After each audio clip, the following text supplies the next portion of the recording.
This is definitely the best quote I've heard in a very long time. I won't reveal who it is. He said, raving is an existential imperative, right? We must party, basically, right? And what's behind that is a philosophical conviction that it's important to live life fully, right? To experience existence in all of its range, to which, raving has a particular proximity to expanded states of consciousness, let me say. Some people rave with drugs, some people rave with alcohol, some people rave with getting into this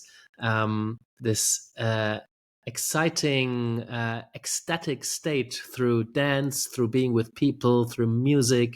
It's a form of meditation, being really in the moment, right? So substances can be part of it, but they really don't have to. There's these ecstatic dance events that pop up all over the globe where they're completely drug-free, right? So people just get into this state of being connected with a group, being in their body. It's an embodied form of focused meditation, presence in the moment, and usually very much connected, right?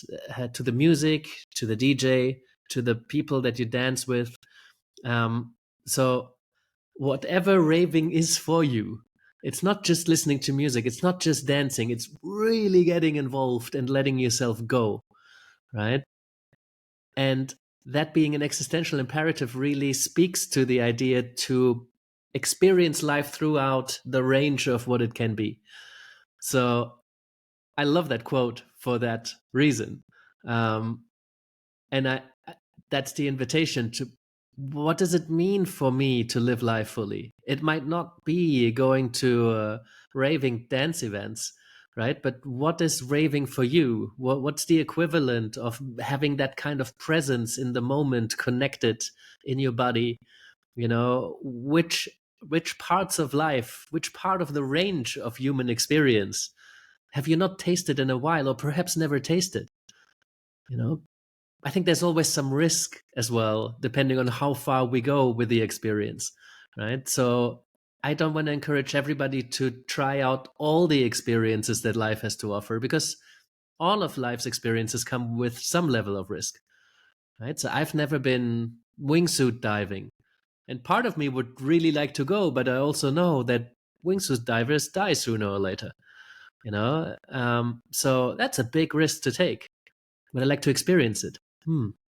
Well, I've heard some amazing things about heroin. I don't want to do that, right? I'm not willing to take that kind of risk, even though I know that there's an experience that is so overwhelmingly amazing that you would want to do it again and again and again and again and again and again.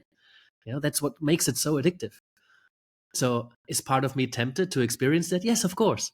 But I wouldn't do it because it's too good to not to get hooked, right? So there's limits to that. And everybody has to negotiate where these limits are, to the point that we can get to the end of our life, and have no regrets about what we have and haven't tried, right? And everybody needs to assess their own risk. So everybody has different ranges. But the invitation is, where's that range? And take a step back and look at, well, what might still be possible? What risks might I not want to take? How far do I want to expand this experience of being human? What's your rave?